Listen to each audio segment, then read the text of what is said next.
let's get into some football. In particular, this 2014 football team and what we have in store for you. First of all, not a lot of seniors, as you know. One of the smallest, this is the smallest senior class that I've had in a number of years. But that doesn't mean you can't have great leadership. I think we have solid leadership within our football team. We have 17 fourth-year juniors. This is the first group of players that will have a large group next year of fifth-year seniors. So there is a lot of upperclassmen in this group, but there's not a lot of seniors. So I don't want to say that there's not a lot of veterans in this group, but there's not a lot of seniors. We have a lot of inexperienced players playing for us this year, and they'll get that opportunity playing the toughest schedule in the country. So we will grow up quickly. So this 2014 football team is devoid of a huge senior class, has a lot of juniors, a solid group of sophomores. Matter of fact, I think we've got about 37 juniors and sophomores that make up the core of this team. And then you're going to see a lot of true freshmen play for us this year that will gain experience as we go through the toughest schedule in the country. We'll play faster on offense. We'll play faster on defense. And we'll all together be excited to watch this football team play and grow as the season progresses. So key positions will be manned by familiar names, as well as names that will be stepping out of that tunnel for the first time. So kind of a unique blend for a football team that I've coached here at Notre Dame. Our preseason camp has been an excellent one in that we've been able to really get a lot of things accomplished, offensively, defensively, and special teams. We've stayed away from major injuries. You know, we probably won't have everybody available for Rice, but we feel great that for the most part we're going to have all of the players that reported to camp, you know, other than obviously those guys that have been suspended, available to us in one way or the other during the season. So again, I think from our standpoint, as we've prepared this football team, we've seen it, you know, really come together as a group. The quarterback position has been settled with Everett Golson being our starting quarterback. And then our defense learning a new system, you know, going to a new defensive coordinator. That has been obviously one that we feel really good about leading into the season. So with that, kind of gives you a bit of my perspective on the 2014 football team, and I'll open it up to questions.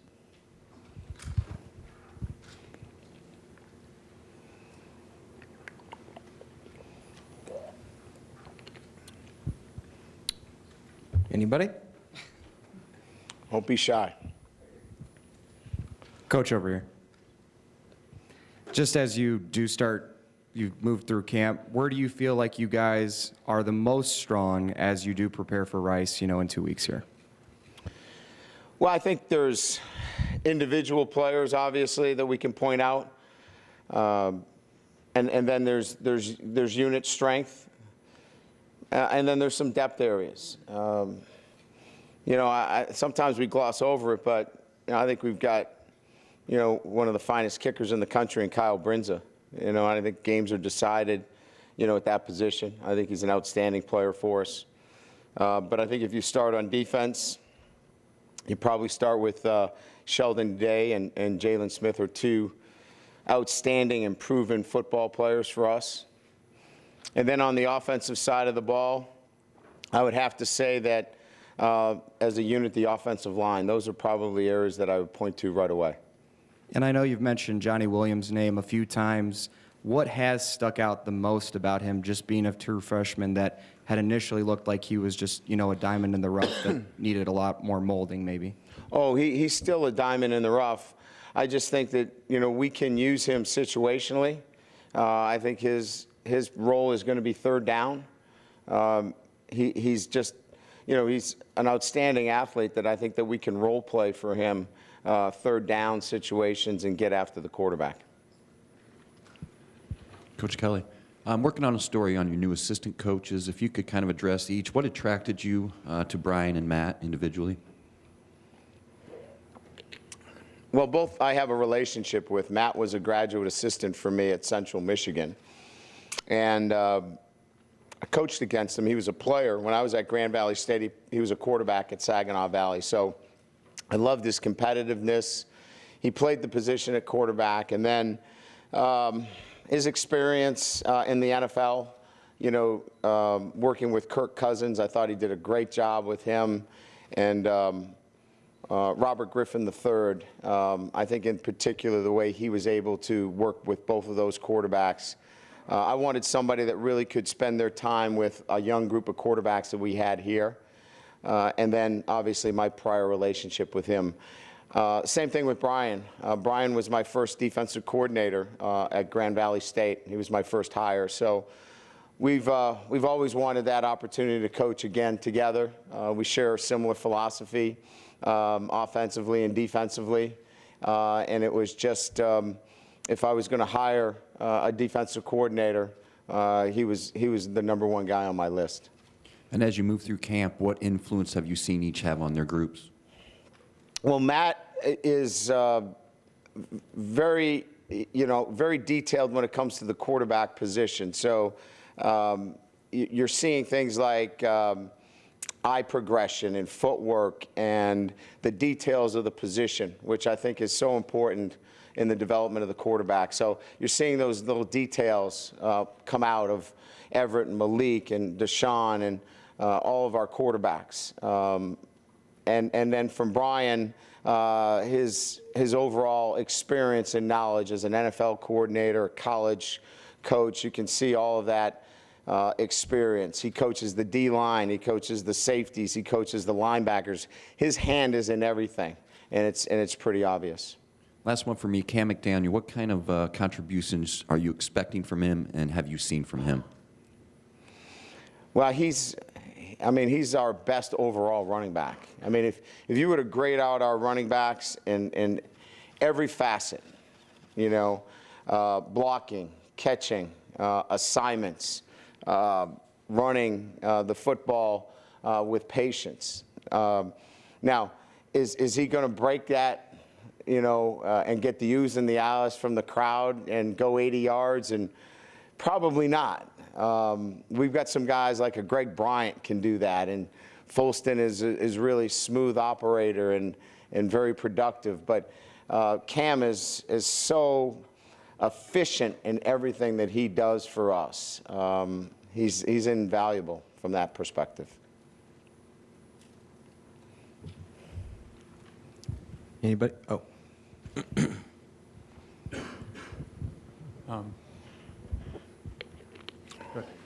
Brian, to your left. Yes. When will you be prepared to name captains?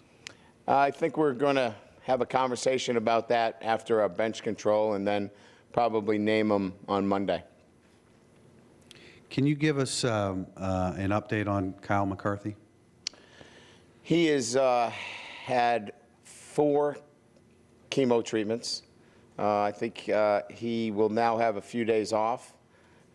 We've gotten incredible support and care from Dr. Ansari locally here to really assist. We've gotten an outpouring of support from this community to help getting his chemo's treatments done in a very quick time frame.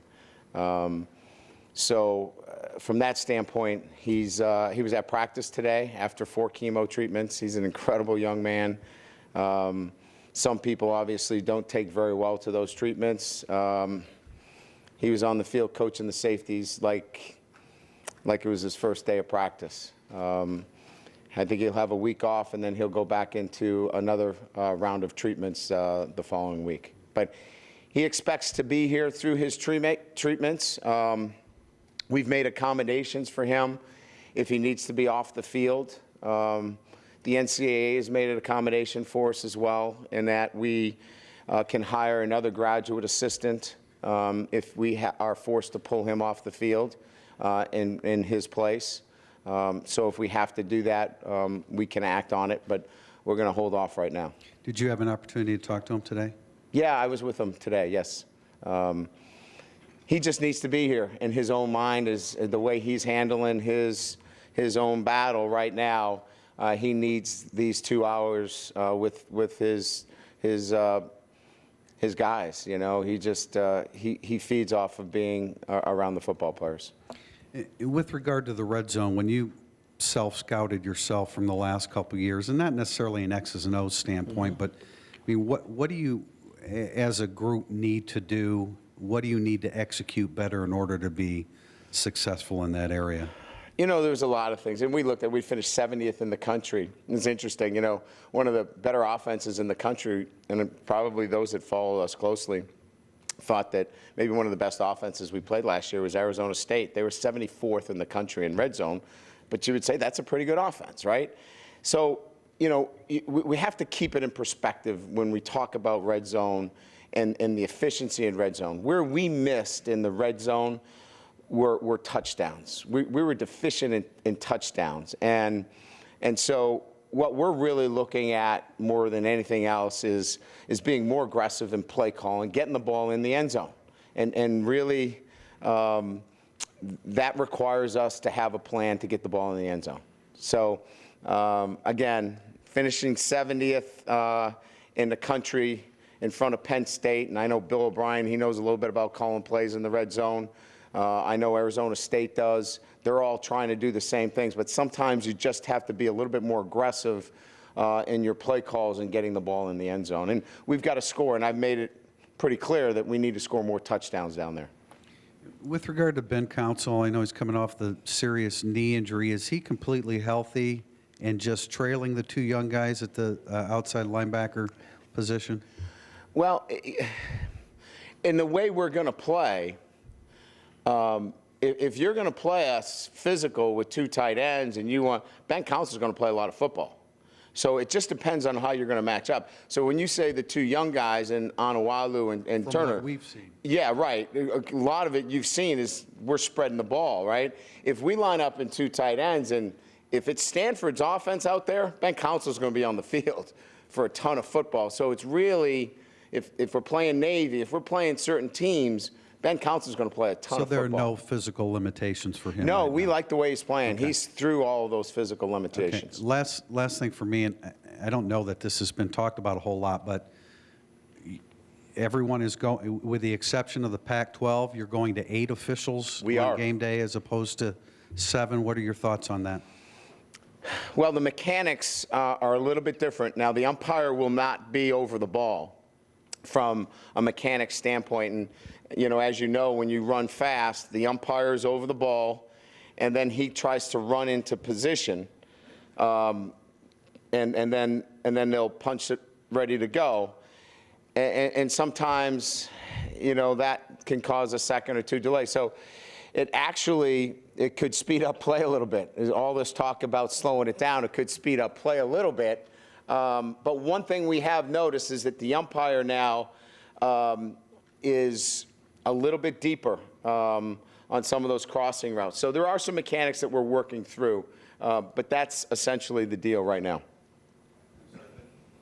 When you play, regardless where the game is, with regard to a Pac-12 team, it's still 7 officials? That's what we're told right now, that they're still in 7. Yep. Brian, have you had a chance to talk with any of the 4 suspended players yet over the weekend? And what's can you I share? talked to the 4 of them, yes. Any clarity in terms of when out they may be back, or No, anything along no that line? clarity. Back to football. With Kavari out, Yep. how is Cody? I know it's only been a couple days, but how has Cody, kind of his veteran presence, if you will, been a stabilizing force back there in the secondary so far? Well, he clearly is, you know, our top guy. And you know, we'll play right and left versus tempo teams. We'd like to keep him, you know, on the X receiver if we can, because he'd be our top corner. He's been more than advertised for us. I mean, he's been a leader. He's been accountable. He's been a guy that can play multiple positions. It's going to be difficult now to play him in multiple positions. We'll have to see how that progresses. We'd love to be able to play him at nickel. If we do that, that's Butler now and Cole Luke, at the starting cornerback position. So we'll have to see how that plays out. But he's been, I guess you could use that word, stabilizing. But he's been really good. He's a darn good corner for us. Coach over here.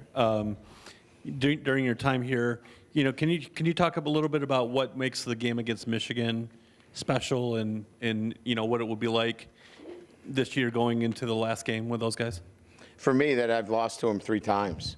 So personally, I don't like losing. So I'd say that, and I don't want to lose to Michigan. I don't like the way the game ended last year. So, and it's a home game, and it's a game you want to win. It's early in the season. We need to get off to a good start this season. It's important that we put our kids in a good,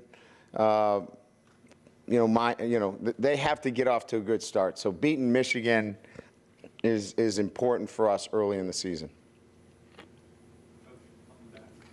How much improvement have you seen from Jalen Smith, even just since the start of camp? Well, I think we've seen a lot of growth in his game. He was an outside player, and now he's not just a leveraged player. He's playing inside out, which requires so much more as a football player. Discipline, instincts, pass coverage, so many things that he's grown into. He's a man, and he's exhibited that and that growth day in and day out at that position. Have not been around many players that have grown so quickly in the game the way he has in a very short period of time. Brian, to the left of center here. Other than being able to practice in the stadium, what difference has the field turf made so far? Well, I think certainly for us, we feel we can play fast. Nobody's concerned about their footing and slipping and falling, and again, just our ability to get in there and not tear the field up. I mean, we were concerned with just running drills in there. So there's so many factors, that allow us to do things that we couldn't do. Just being familiar with the stadium. Heck, we didn't practice in there, and just getting our kids comfortable with the surroundings, the end zones, the sidelines, just all of those things. And then, being able to play full speed there, not worry about your footing and your cutting, and then getting your kickers in there, knowing the wind, the direction, all those things is so, so important. Amir Carlisle's been somewhat enigmatic during his time here, but he made a great catch in the scrimmage today over Cody. Talk about where you see him fitting in with this team. Can you define that? He's been a mystery, a riddle. Mystery. Part of that has been moving his position. I think we've settled him into a particular position where I think he's really going to thrive. We kind of had him half in and half out of running back, slot receiver. We have settled in on that position. So I would say that now that he has settled into that slot receiver position, you're really going to see him flourish.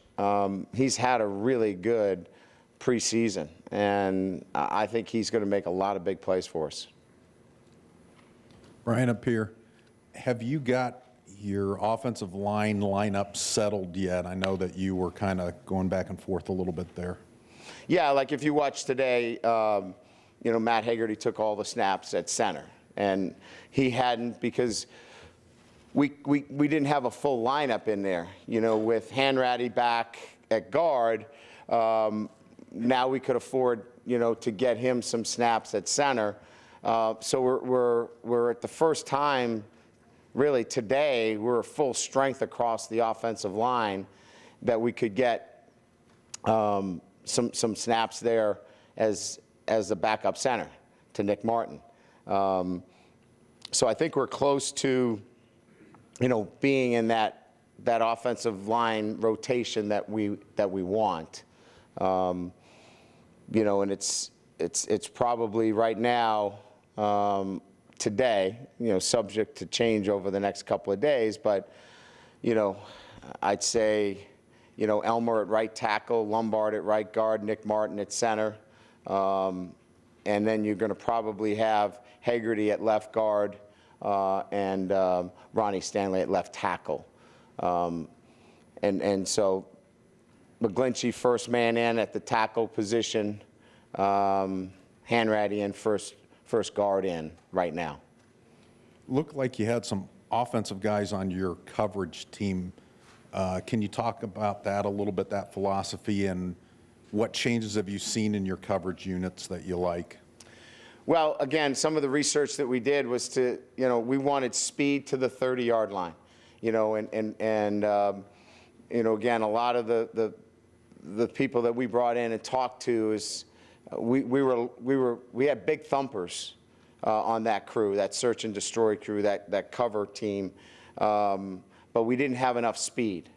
So we've added speed on that group, and the emphasis is to get a group that can get to the 30-yard line and with great speed. And so we've added some speed on that group, and I think that's probably the change that you're seeing. I know you always look forward to the injury questions. Jarrett Grace's, any clarity on his status, and then anybody that's kind of in jeopardy other than Torrey for Rice? Yeah.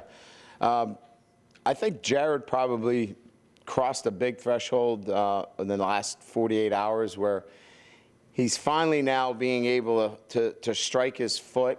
A lot of it was his foot strike was controlled by big muscles. Now he's actually getting that sensation of the foot striking, and he's getting into a more natural gait, which I'm told that is a huge crossroads for him. Now it's just a matter of time for him. So, we're still holding true that he's probably a couple of weeks into the season before he's probably ready to go. But just a huge hurdle for him mentally that now he has that sensation of his foot hitting the ground instead of being supported by, his quads and glutes that is supporting that foot hitting the ground. So a couple of weeks probably for him. As you know, Torrey is, we're shooting for probably week 2, week 3. And I would say that's it. Monday we'll have Durham Smythe back from a hamstring. Should have Doug Randolph back from a bone bruise. I think those were the 2 guys that were out. Fuller?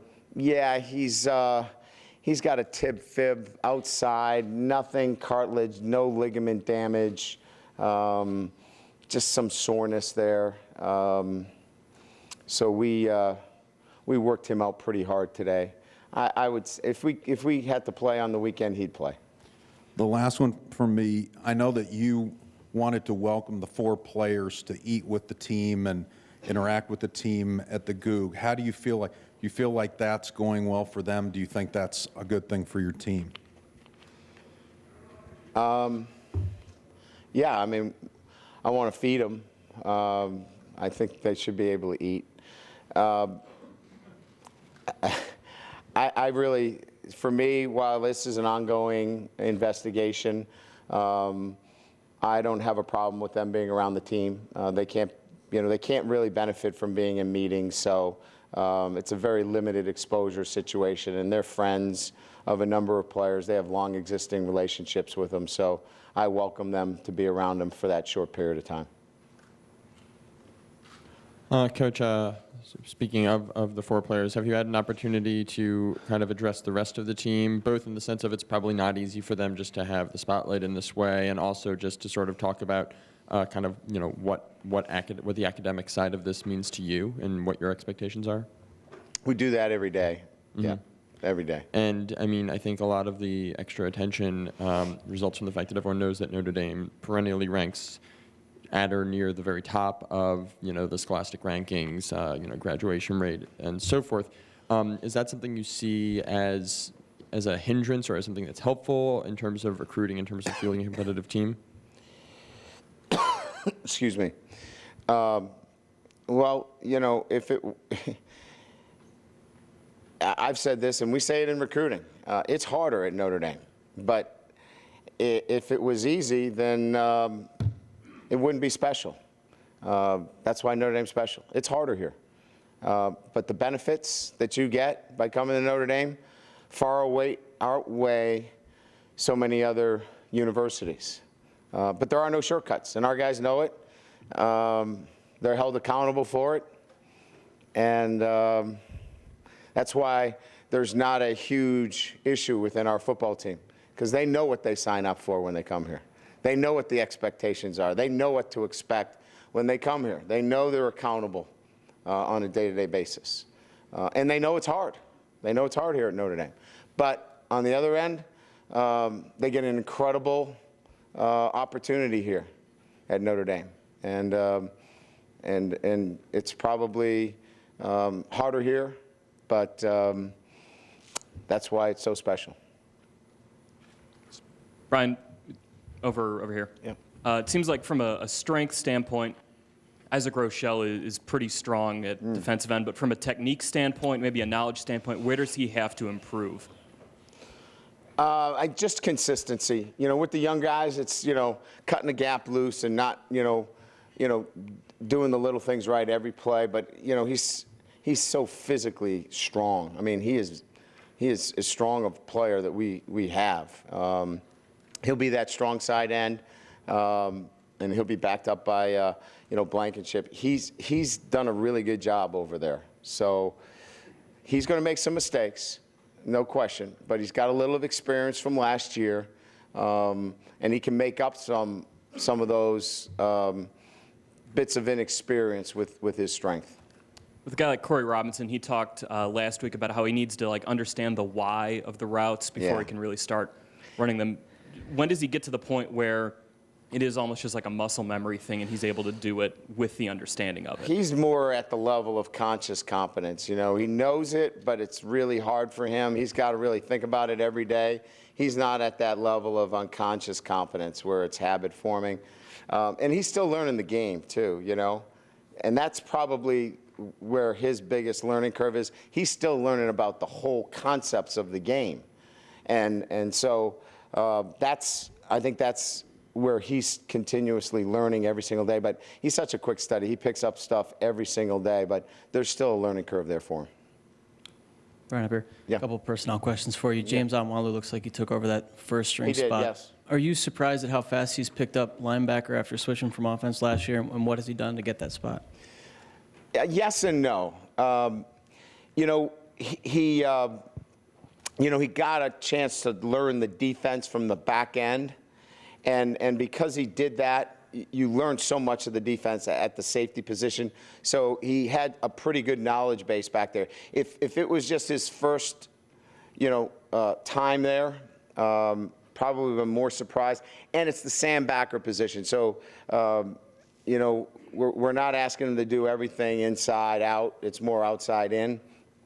But he cares so much. I mean, he's got so much pride that he spends hours of just, mastering his craft. He will not take a minute off if he doesn't know what to do. And so that's what makes that kid a special player. He just wants to master what he does. Another guy that I think you guys were excited about athletically, Elijah Shoemate, who I know you wanted to get on the field. Looked like from before today, we didn't see a ton of him in the two deep. Where does he stand, and how do you hope to use him? He'll be part of it. He's definitely going to, we can't play Austin every play. I mean, we'll be scotch taping him together. Because he plays so ferociously. Austin, I mean, he throws his body out there 100 miles an hour at everything. He doesn't play half speed at anything. So we got to keep him together. So Elijah's got to take some snaps off of Austin. So clearly he's got to play for us. And he's coming on. I mean, we want more consistency. He can't blow coverages for us. He's got to continue to get better. And I think he's gaining more confidence every day with Kyle's doing a great job with him back there, really gaining confidence with his help. And hopefully it continues to evolve. It looked like he was next to Austin a little bit today. Is he kind of working at both spots at this point? Oh yeah, absolutely. Well, he'll take some snaps away from Austin. He'll take when we want to get Austin off the field, we'll bring in Elijah. Okay. Nicky Barati will sub for Max. Okay. And then just with the 4 guys who are out indefinitely at this point, what have you had to done to shift around, and kind of who do you expect to sort of step into some of those roles to fill some of the gaps that they leave? Guys that may have not been playing I think we talked about the offense, right? So that'd be Cole Luke, Devin Butler. Those 2 got to step up. Nick Watkins, Atkinson. Those guys got to step up for us. I think we talked about the defensive line. Isaac Rochelle. Now, Blankenship, freshman's got to step up in that role. Offensively, we got to count on, we got to get Hunter back. That's going to help us when we get Torrey Hunter back. But, Will Fuller's got to play a lot more for us. Corey Robinson's got to play a lot more for us. And probably Chris Brown's got to play some W for us. Those are really the key positions. Brian, sometimes when an injury comes up, someone maybe that was buried a little bit pops up. Has the loss of these 4, has anyone stepped up and kind of, seen an opportunity here now that maybe they didn't see a week ago? Greer Martini, maybe, a true freshman like Greer's in our 2 deep. He'll take snaps for Jalen, because Jalen can't play the whole game. So right now, Greer Martini would be the first one in for Jalen. And Kendall was getting reps there, Kendall Moore. So I guess you could use that as one in particular. But he was coming on anyway. So, Greer's really, come on in the last, 10 days and has played really good football for us. And I know you mentioned that the offensive line you're really happy with. Looked like the defensive line was struggling against them today, and losing Ishak, you've lost some depth there. How concerned are you about the overall play of the defensive line and the depth? Well, we're just young. I mean, we love. I don't know if there's a better guy in the country than Sheldon Day. We think he's as good as there is. We're going to have to play 2 or 3 guys at the nose, one technique. Jerron Jones has got to continue to progress for us. We got to play Cage, who's a freshman. We got to play Matuzak. We've got to play some guys there. But we'll play Trombetti a lot. Romeo will play a lot. We like those guys. We already talked about Rochelle and Blankenship. We got some guys and some depth there. So we just have some inexperienced guys, that's all. Up here on Sheldon a little bit. We've seen him at end, D tackle, dropping into coverage. Athletically, what does he bring to that position? Is that one of those things where you have to move him around so an offense can't just key on him and get used to where he's lined up? I would say that we have plans to move him around to utilize his pass rush ability. He's not truly a speed. We don't have a speed rush guy per se. Maybe Johnny Williams is probably a guy that can work off the edge a little bit, but he can benefit from some of our schemes to be an inside guy that can get some pressure. But we feel like he's athletic enough that we can do a number of things with him. So I don't think you'll see him in our 3rd down package in one position. We'll certainly move him around. I think early in camp you mentioned his leadership and him being a lot more vocal, and I think the last couple of years he's not a guy that maybe was perceived as being vocal. What do you think's changed with him?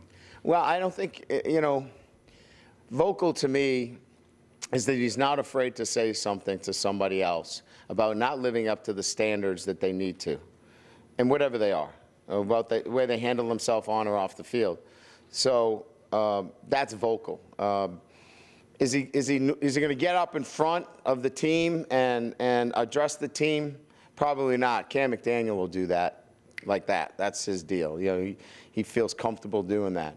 But he's vocal to the point where he'll hold others accountable. That's great leadership to me. And so he's demonstrated that. He's led his group, and he's led the defense. So depending on how you define vocal, to me, as long as he's holding others accountable, that makes for good leadership. And I guess a similar question on Jalen. Like, have you got a sense for what style of leader he is for you guys? I think he's very similar. He's not. I think he's feeling more comfortable that he can get out in front. You know, certainly, you know, only being here a year, I think he's, you know, wanted to make sure that he wasn't stepping out in front of, you know, upperclassmen. But he's running the group now. He runs the linebacker group. He's very influential on the defensive side of the ball, and you know, people follow him. So he's definitely one of our leaders on defense. I was just curious, like in terms of not having the 4 in meetings, was there no utility in that to sort of like, I guess, keep them on call or sharp if they're not practicing? What was sort of your perspective on that? We felt like at this point we didn't want them. I really wanted them to focus on, you know, they were, when I met with them, they had just gotten the news, and there was a lot going on, and the last thing that I wanted them to do was to jump into football meetings. They weren't going to be focused. They weren't going to be concentrating on, you know, how to use a rip technique, you know, on a loose end. They were going to be distracted. If, you know, as time moves on and there's more clarity in the process, I can revisit it. But when I was presented with it, there was just too much of a distraction. So to this point, Kavari, none of the other guys have been in any meetings then, like No. football specific No. stuff? Okay. No. Thanks. One other question about Coach Van Gorder. I was just wondering sort of what struck you or how different his demeanor is than your first time coaching with him way back when in Grand Valley. No, there's no difference. Same, exact same. Yeah, I can't give you anything other than his knowledge. Obviously, is such deeper and greater knowledge of the game and relationships and how to work with players. But he's still the same guy. He hasn't changed. And then a question about Matthias. Just how has he handled a guy that's sort of been in a set starting role? How has he handled a little bit of upheaval this season and sort of moving around in some different positions? He's a terrific teammate. Terrific teammate. I mean, he's probably, you know, he's so well respected by everybody on this football team and by the coaching staff. He's a classy individual, handles himself professionally with everything that's thrown his way. He's just a class act. Coach up here. Yes. When you named Everett the starter last week, you cited his leadership as one of the reasons why you chose him. How has he changed as a leader from 2 years ago? Was it a matter of him just getting older in that role? I could give you a list of reasons. I mean, he was spotty in attendance. He was at times late. You know, he wasn't doing the things leaders do. Now he's first to everything. He's you know, he's the first one to speak up if things aren't going well. He's just, so to answer your own question, is matured, you know, and he knows what great leadership looks like, and he's paid attention to it and knows what it looks like, and now he's that guy out in front, and he's not the guy behind. And that comes with maturity, and that comes with knowing what good leadership looks like. Do you think his suspension made him take that role more seriously when he came back? I'm sure all of that did. I mean, you know, he said it. He didn't want the suspension to define who he was. He wanted this opportunity to show that he was much more than that, and I think he's going to get that opportunity. And you said Cam is the one that gets up in front of the team and talks.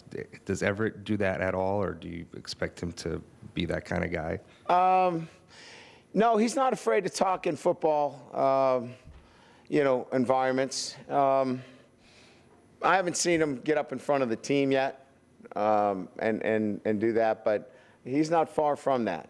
We have a couple other guys that feel more comfortable doing that. Coach, obviously football players are used to guys going down, having to replace them, but when it's 4 at one time, does that change things a little bit for the mentality of guys of having to move forward when it's 4 guys at once as opposed to maybe 1 guy? In terms of the players, the coaches? Both. Sometimes I think the coaches get more worked up about it than the players. Players have such resolve. They're young guys. They get over it. They move on. Coaches get way too worked up about it sometimes. So my reaction to the question would be that the players were affected by the loss of their players as it relates to teammates, but not necessarily as it relates to playing time. Coaches are related. They're worried about the playing time element. Like, all right, how am I going to fill in for these snaps? So it's an interesting dichotomy how it works. I see it, obviously, the loss of 4 kids that I care about, and our players moved on quickly from it, and we just immediately treated it as next man in, get the next guy ready, and that's how we've always operated here. On the football side of things then, how worked up have you been over the last several days as it's set in, thinking about moving forward without those guys if that ultimately ends up being the case? Well, you never want to lose any of your players. So that's always difficult, to lose any of your players, especially given the circumstances. So that's always difficult. But I'm responsible for not just 4 players, 105 plus, over 30 support staff. So, I got to get going. I got to move immediately to getting better as a program and as a football team. So don't spend much time on the past. Don't mortgage the future. I try to stay in the present. And finally for me, what's the expectations for this team this year, and has that changed at all based on what's happened? Expectations haven't changed. They can't change. I mean, we go into every season. We don't have a conference championship to play for. So we only have one goal in mind, and that is to get in the playoffs. And that's our only focus, to be one of those 4 teams to get in the playoffs. And that's the only way you can think. There's only one way to put it together that way.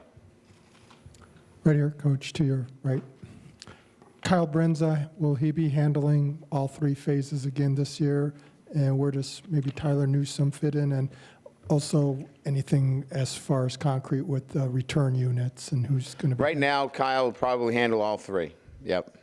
I think we can pick our spots with kickoffs. Tyler's done a nice job. He's probably -2, -3 in the end zone, 2-3 yards deep. Brenza's kicking about 6-7 yards deep in the end zone. So we kind of see how that goes. They're both really good. But he'll handle punting and field goals right now for sure. Return, we have 1A and 1A. Greg Bryant and Cody Riggs as our 2 punt returners. It is, we're going to go another couple of days. They're both doing a great job back there. And Amir Carlisle will be our kickoff return man. And there's no separate pooch punter or anything, or Kyle will handle all of it? No, we've instituted a new technique. We're working a new technique for that, so both of them are able to do it. Okay. You had talked earlier about some of the freshmen helping on the defensive line, like Williams and Bonner, among others. Are you rotating them as far as different positions, or just trying to get them settled in one? And the other is, how did Blankenship really emerge more so besides the loss of Ishak? His physical play. He's able to handle it more in terms of the physical play in and play out. Johnny's more of a third down guy for us, pass rusher. Blankenship's a physical player. He can mix it up and play in there, down in and down out. So he can give us that kind of play. Bonner is not in the two deep right now. He got nudged out of the two deep. So really what we're talking about is Cage, Johnny Williams, Trombetti is the three freshmen, and Blankenship. And who's emerged in place of Bonner mainly? Well, it's probably, we're talking about at the three technique, Utupo. Utupo right now would back up at the three technique. Saturday especially, you were a little short on tight ends, both Luatua and Durham Smythe. I think I saw a goal line package there with Colin McGovern and also Yeah, we were McGlinchey. drawing it up in the dirt right there. We were just trying to give our defense a goal line. They were installing their goal line defense, and it reminded me why I hate to go two tight ends down on the goal line. You can't run the ball against that stuff. That's crazy. Did you guys see that goal line? You guys weren't paying attention? There's 10 guys in there. I mean, it's crazy. So we had to put something together for them. So we had to, because we didn't have enough tight ends. But it would be Luatua, right? It would be Luatua, and then Koyak would be in the backfield, or Luatua, and then Durham Smythe. Those would be the three. So but Nick Wisher did a heck of a job. He's going to be a really good tight end. So no thoughts of McGlinchey or McGovern at the tight No, end we position? would use McGlinchey. We would, but we had to play him at tackle because Ronnie was not full contact. Okay. So it was kind of a hodgepodge, put it together at the last kind of second to get the goal line in. Thank you. You guys weren't paying attention. It's terrible reporting. All right, everybody. Thank you, Coach. Awful reporting. We will round up our players.